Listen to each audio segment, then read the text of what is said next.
শুভ নববর্ষ। অনেক খুঁজে এই শাড়িটা পেয়েছি, এই জন্য আগে থেকে প্ল্যানিং করতে হয়। কিন্তু না, বাঙালি তো ল্যাদ, এইগুলোর জন্যই বাড়িতে থাকা ভালো। মা কি সুন্দর এক সপ্তাহ আগে থেকে সব মনে করিয়ে দেয়, তাও আমি লাস্ট মোমেন্টে গিয়ে দাঁড়াই, সেটা অন্য কথা। জানো তো, ছোটবেলায় মা একখানা সুতির জামা কিনে দিত, সন্ধেবেলা সেই প্যাচ প্যাচে গরমে ওই পরে মায়ের সাথে ড্যাং ড্যাং করে হালখাতা করতে যেতাম। কোনো প্ল্যানিং এর দরকার নেই, মাথা ঘামানো নেই, শুধু সেজে গুজে মায়ের সাথে পিছু পিছু চলে যেতাম। আর এখন নিজে প্ল্যানিং করতে গিয়ে কিচ্ছু বুঝতে পারছি না করবোটা কি। একটাই জিনিস জানি, ভালো খেতে হবে, নয়তো সারা বছর ভালো কিছু খাওয়া হবে না।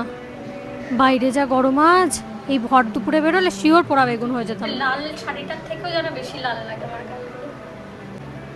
Alexa, Alexa, Alexa, Alexa, Alexa, change the song. ফালতু কোনো কথাই শোনে না অ্যালেক্সাটা। আমার ভালো লাগছে না, কি গরম।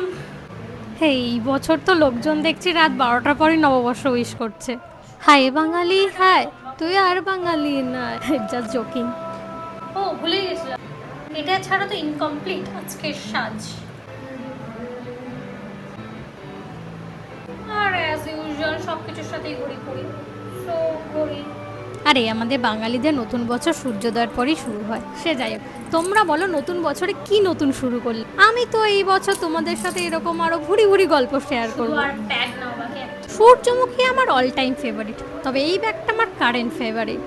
So this is the fit. আর শুভ নববর্ষ, সকলকে অনেক অনেক অনেক শুভেচ্ছা আর ভালোবাসা।